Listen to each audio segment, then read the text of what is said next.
Hello friends, बहुत बहुत स्वागत आपण मानक मो चैनल सोनालिस किचन रे। आज मु आपण मानक पई नेकी आछि गोटे सोयाबीन एवं आलूर तरकारी को मु बेसी पानिया रखिनी, टिके ग्रेवी तारा लटपटिया रखिछि कारण याको रुटी पूरी भात बा परोटा जो थिरे खाइले एटा बढ़िया लागिबो। एई देखंतु तार भीतर टेक्सचर भी केते बढ़िया देखा जाउछि, खाया पे बहुत स्वादिया हेतिला। एथि पई मु नेछि 100 ग्राम रा छोटा साइज रा सोयाबीन। आपण चाहिले बड़ साइज नै परिबे आ परिमाण कम अधिका करि परिबे। एबे गोटे कढ़ाई रे 3 ग्लास पानी को गरम होबा पे देछि, तापरे एथिरे गोटे बड़ चमच लूण पकेछि। एबे से सोयाबीन को गरम पानी रे किछि समय पे गोटे उतरा हेला जे फुटेई नबा। तापरे याको छाणिकी आमे प्लेट रे अलगा करि नबा। तापरे छाणिकी रखिथिबा सोयाबीन को ठंडा पानी रे 2-3 थर भलो भाबरे धोइबा। तापरे पानी रे सोयाबीन को भलो भाबरे चिपुडीकी अलगा करिबा। चेष्टा करिबा जेमति सोयाबीन भितरे पानी न रहे। जेहेतु एटा आलू सोयाबीन तरकारी, तो आलू को छोट छोट खंड करके काटि नेछे। तापरे गरम तेल रे याको किछि समय पई टिके डीप ब्राउन होबा जे भाजी नबा। आलू भाजी सारा पर जो बड़का तेल अच्छी से गोटे तेजपत्र नहीं आ गोटे छोट खंड जावित्री तापर अदा और रसुण को छेचिकी मुझे यही तरकारी में कौन बटा मसला यूज करूनी, छेचा मसलार व्यवहार करी।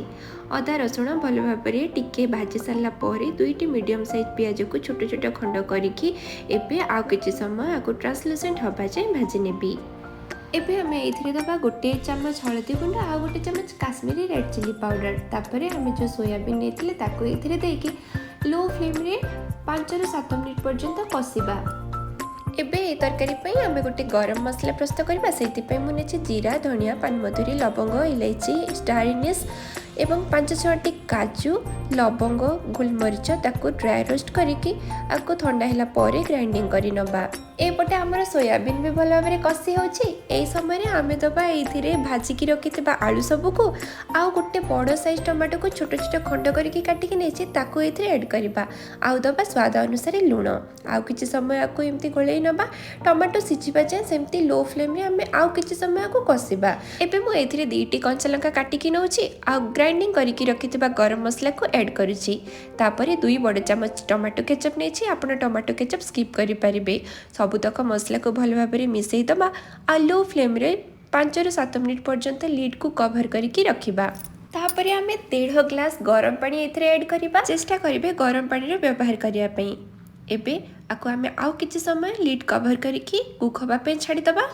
एई देखंतु बढ़िया भाबरे सोयाबीन आलू फुटुछि हमर। एटा ठंडा हैला परे ग्रेवी आउ टिके मोटा हे जिवो। तापरे हमें दे देबा इथरे धनिया पत्र आउ आको सर्व करि नबा। जेहेतु एटा को मु बेसी पानिया करनी, आपण आको रुटी, पूरी, परोटा बा गरम भात सहित आउ किछि साइड आइटम रा दरकार नै खाइ परिबे। देखो टेक्सचर केते बढ़िया आछि, खाइया पे मध्ये बहुत स्वादिया हेतिला। आपण माने निश्चय घरे बहुत प्रकार सोयाबीन आलू तरकारी तो निहाती करुथिबे। थरे ए स्टाइल रे छेचा मसला देकी मु जो प्रकार गरम मसला तैयारी कली एटा ऐड करिके तरकारी थरे तैयारी करी देखंतु, निश्चय बहुत बढ़िया लागिबो। केमति लागिला कमेंट सेक्शन रे निश्चय जणेबे। देखा हबा आ गोटे नुवा वीडियो सहित। धन्यवाद।